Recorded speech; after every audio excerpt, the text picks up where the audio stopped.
धन्यवाद प्रियानो. पुन्हा एकदा मी मनोज तोडे, बेथलेहेम नगर, मिरज या ठिकाणून पुन्हा एकदा ख्रिस्तामध्ये आपल्या सर्वांना सलाम.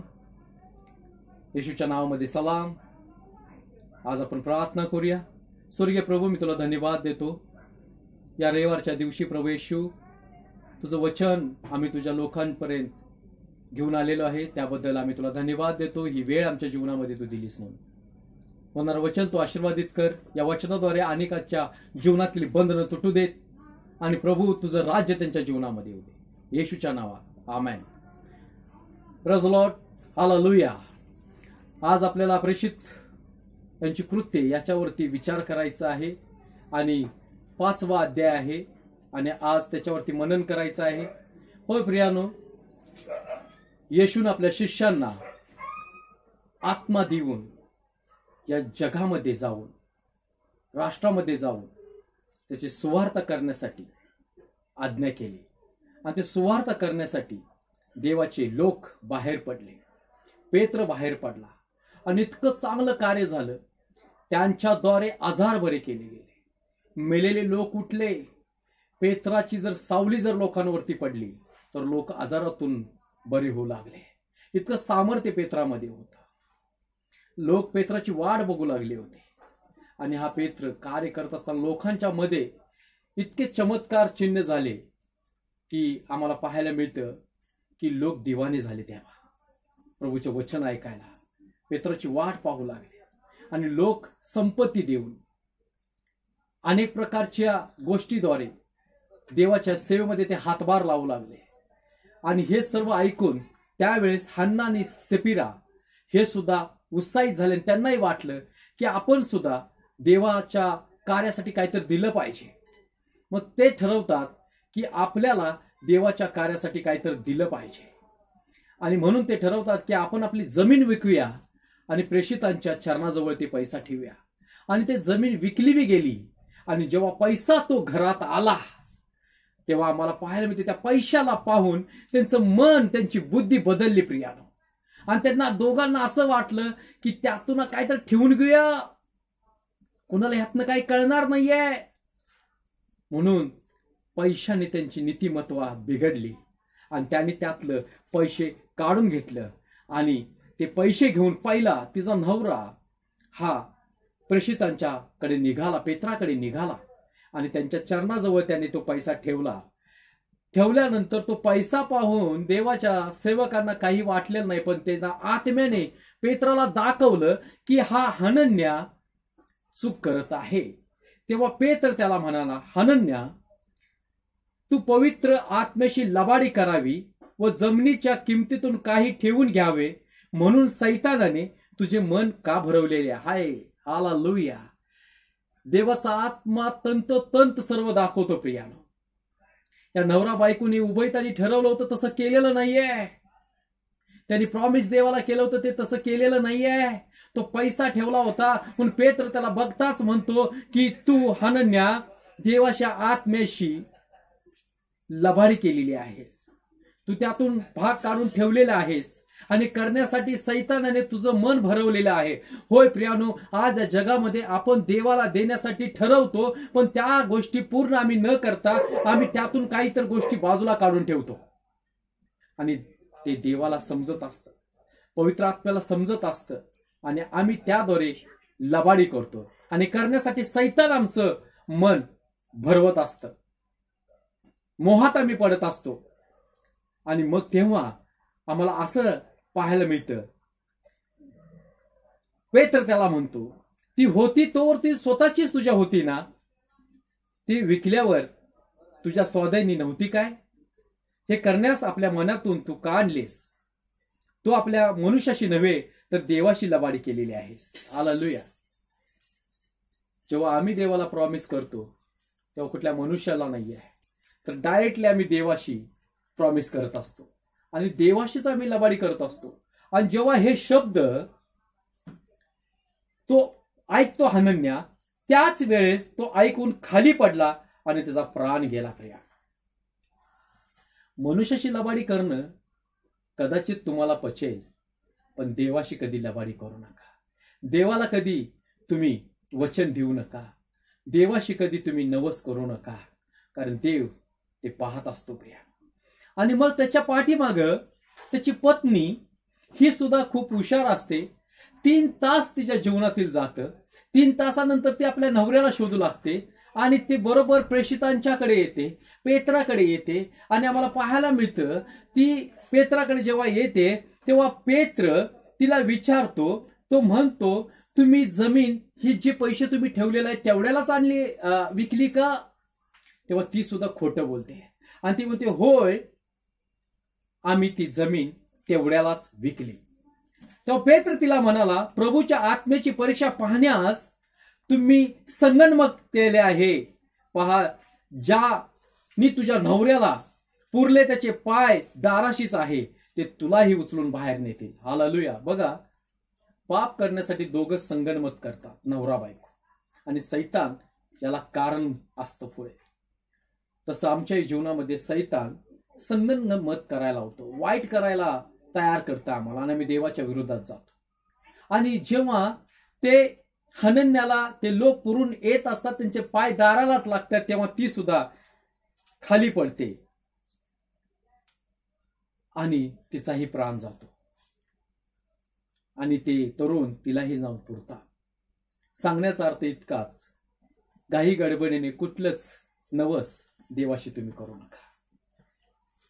कारण उपदेशक 5:4 मध्ये देवाचं सांगतं वचन, जर तुम्ही नवस केले तर ती फेडायला बघ, नाहीतर तू नवसच करू नकोस, तू वचनच देऊ नकोस, मी असं करेन तसं करेन. आज आमच्या जीवनामध्ये आम्ही अनेकदा प्रार्थना करतो, देवा तू असं करशील तर आम्ही तसं करेन, देवा तू माझ्या मुलाच्या जीवनात असं करशील तर आम्ही असं करेन, पण आम्ही ते विसरून जातो. म्हणून आमच्या जीवनात बोललेले शब्द खरी होत नाही प्रिया. म्हणून आमच्या जीवनामध्ये या गोष्टीद्वारे शाप येतात. म्हणून देवाचं वचन म्हणतं, नवस करून न फेडण्यापेक्षा ते ने केलेलंच परवडतंय. हालेलुया. म्हणून बायबलमध्ये 1 शमूएलमध्ये आम्हाला पाहायला मिळतं, या ठिकाणी एक स्त्री आहे. एल्कानला 2 पत्नी होत्या, एकीचं नाव हन्ना असं होतं आणि एकीचं नाव पनिन्ना असं होतं. हन्नाला मुलं बाळ नव्हती, पण ती मंदिरातील देवाशी नवस करते, वचन देते, जर तू माझी कूस भरशील तर त्या मुलाला मी तुझ्यासाठी समर्पण करेन. विचार करा, जिला मूल होत नाही तिला मूल झालं तर त्या मुलाला ती मंदिरात सोडेल काय? बोललेला शब्द खरं करेल काय? पण तिला माहिती असतं, माझी देवानं कूस भरली तर मी जे वचन देवाला दिलेले ते पूर्ण करेन. आणि जेव्हा ती वर्षानंतर तिला मूल होतं तेव्हा मला पाहायला मिळतं, ती तिचं दूध तुटोपर्यंत त्याला आपल्याजवळ ठेवते आणि दूध तुटल्यानंतर ते मूल दूध घ्यायला आता वरचं घ्यायला चालू केल्यानंतर ती त्याचं समर्पण मंदिरामध्ये करते. हालेलुया. आणि त्या मंदिराचा याजक एलिया हा असतो. एली त्या बाळाचं संगोपन करण्यासाठी त्याला घेतो, मंदिरात त्याचं पालन पोषण करतो. याला म्हणतात अभिवचन, याला म्हणतात प्रॉमिस, याला म्हणतात नवस. त्या मुलाचा लळा तिला सुद्धा लागलेला असतो, पण देवाशी कमेंटमेंट तिने केलेली असते, देवाला तिने नवस केलेला असतं, देवाला तिने शब्द दिलेला असतो. म्हणून तुम्ही शब्द देता. अनेक तरुणी, अनेक वयस्कर लोक, अनेक मध्यमवर्गीय लोक आम्हाला पाहिजे क्रिसमसच्या 31 तारखेला नवस करत असतात किंवा शब्द देत असतात किंवा प्रॉमिस करत असतात आणि म्हणत असतात, मी दारू सोडणार, मी तंबाखू सोडणार, मी वाईट शिवेगाळी सोडणार आणि या 31 तारखेपासून मी या नवीन जीवनामध्ये जाण्यासाठी जानेवारीमध्ये नवीन वर्षामध्ये पदार्पण करत असताना नवीन असा होईल. पण त्यांच्यामध्ये नवीन असं काहीच होत नसतं. असं तसंच ते असतात. शिवी त्यांच्या तोंडात परत येत असते, वाईट व्यसन त्यांच्या तोंडात परत येत असतं, सर्व वाईट गोष्टी त्यांच्या जीवनामध्ये परत येत असतात. सुधार होत नसतो त्यांच्या जीवनामध्ये. म्हणून देवाचं वचन सांगतं, जे तू शब्द देतोस तो पूर्ण करायला बघ, नाहीतर ते बोलूच नकोस. तुझ्या बोलण्याने तू स्वतःवरती पाप ओढून घेऊ नकोस, असं देवाचं वचन सांगतं. हालेलुया. पण या ठिकाणी या हन्नानी सिफराला कोणी सांगितलेलं नसतं की तुम्ही त्या देवाच्या लोकांना मदत करा. त्यांना ते प्रभूचं कार्य ते शिष्य करताना आवडतं, त्यांनाही वाटतं लोक करत आहेत म्हणून आपणही करूया, पण पैशाचा मोह त्यांना सुटतो. आज आम्हाला पाहायला मिळतं या मोहापासून कुणीही वाचत नाहीये प्रियानो. पैसा इतका तुम्हाला प्रिय झालेला आहे आणि पैशाच्या मोहामध्ये अनेक जण अडकलेले आहेत. प्रत्येक जण म्हातारा असू दे, तरुण असू दे, बालक असू दे, या पैशाच्या मोहामध्ये आज अडकलेले आम्हाला पाहायला मिळतो. पैसाच त्यांच्यासाठी देव झालेला आहे. पैशासाठी अनेक प्रकारची वाईट गोष्टी ते करत आहेत. पैशासाठी ते बायबल वाचत नाहीत, पैशासाठी त्या प्रार्थना करत नाहीत. इतके व्यस्त पैशाच्या पाठीमागे झालेले आहेत. म्हणून देवाचं वचन सांगतं ते पैसा करतील पण पैशाने तृप्तीता त्यांची होणार नाहीये. हालेलुया. याकोबाच्या पत्रामध्ये सांगितलेलं आहे, ज्याला पैशाची आस आहे ना त्याची तृप्तता पैशाने कधी होणार नाही. कारण सैतानाला तुमची कमजोरी माहिती आहे. तुमच्या पुढे जर पैसा आला तर तुम्ही तिथे देवाच्या कार्याला ढासळता. आणि जगामधला देव आज पैसा झालेला आहे. पण तुम्ही आज प्रभूकडे मागत आहात तर तुम्हाला समजेल की पैशापेक्षा देव किती महान आहे. हालेलुया. म्हणून तुम्हाला पाहायला मिळतं यहूदा इस्करियोत तर बघा, त्याला पैसा सर्वस्व वाटला तर 30 रुपयाचा मोह त्याला चढला. जसा हनन्याला आणि सिप्राला त्या पैशाचा मोह जडला तसं त्या यहुदी इस्करियोतला सुद्धा पैशाचा मोह जडला प्रियानो. आणि तो येशू ख्रिस्ताला धरून द्यायला उठला. हालेलुया. म्हणून आम्ही गाणं गातो ते, 30 रुपयाचा मोह तुला सुटला, दिलेस तू माझ्या ख्रिस्त प्रभूला धरून. हालेलुया. आज तुम्ही सुद्धा या पैशामुळे तुमच्या धार्मिकतेला धरून देत आहात. या पैशामुळे तुम्ही धार्मिक लोकांना धरून देत आहात. या पैशामुळे तुम्ही धार्मिक लोकांचं कार्य ढासळून पाडत आहात. या पैशाच्या जीवावरती अनेक राजकारण खेळले जात आहेत. या पैशाच्या जीवावरती अनेक खोट्या शपथा घेतल्या जात आहेत. या पैशाच्या जीवावरती अनेक खटले विरोधात होत आहेत. म्हणून पैसा करणाऱ्याची पैशाने कधी तृप्तता होत नाहीये प्रिया. म्हणून देव म्हणतो पैशाने कोणाची पूर्तता होणार नाहीये. यहूदा इस्करियोतकडे बघा, त्याला स्वतः पैसा घेतल्यानंतर वाटलं की आता मला खूप काही मिळालेलं आहे, माझ्यासारखा कोणी नाहीये. हालेलुया. पण थोड्याच वेळानंतर त्याला कळतं पैशापेक्षा त्या निर्दोष येशूला मी धरून दिलेला आहे. पैशाकरता मी एका निर्दोष अशा येशूला माझ्या धरून दिलेला आहे. म्हणून तो पैसा घेऊन पुन्हा त्या याचकाकडे जातो, त्या शास्त्रांकडे जातो. पण ते म्हणतात आता आम्हाला ह्याची गरज नाहीये. आणि तो पैसा लास्टला त्याने मंदिरात फेकला प्रिया. हालेलुया. आज तुम्ही पैसे घेऊन वाईट काम करत आहात का? तुम्हाला त्या यहूदा इस्करियोत काय वाटतं का की खरंच या पैशाने मी चुकीच्या मार्गाने मिळवलेला आहे, हा पैसा मी चुकीच्या मार्गाने कमवून त्याचा उपयोग चुकीच्या मार्गाने मी करत आहे. यहूदा इस्करियोतने तो पैसा मंदिरात फेकला आणि स्वतः फास लावून मेला प्रियानो. हालेलुया. आज एवढी धाडस आमच्यामध्ये नाहीये आमचं जीवन संपवण्याचं. पण येशू म्हणत आहे का सैतानाने मन तुझं भुलवलं. पैशाकडे पाहून तुमच्या मनाला भुलवू नका. कारण देव म्हणतोय मी तुझ्या जीवनामध्ये सर्व गोष्टीची पूर्तता करणारा देव आहे. आमोसमध्ये तो म्हणतो आकाश कपाटे उघडून देणारा मी आहे, माझ्याकडे मागून तर बघ. हालेलुया. Praise the Lord. होय, देव तुम्हाला देणार आहे. म्हणून प्रॉमिस करू नका. जर करत असाल तर फेडायचं बघा. म्हणून आम्हाला वाटतं की मी देवाला एवढे देईन. हालेलुया. तर मनात आलं तर देऊन टाका, नाहीतर शांत राहा.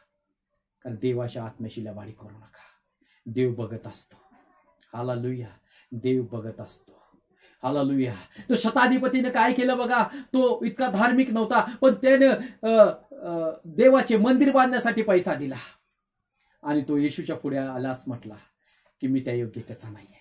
एवढं करून सुद्धा तो म्हणतो त्या योग्यतेचा नाहीये, माझ्या छपराखाली तुम्ही यावं, त्या योग्यतेचा मी नाहीये. काय त्याच्याकडे कमी नव्हती प्रियानो, त्याच्याकडे पैसा होता, नोकर चाकर आयुष्य आराम सर्व होतं. पण तो म्हणतो येशू मी त्या योग्यतेचा नाहीये. आज आपल्याला असं बोलणं गरजेचं आहे.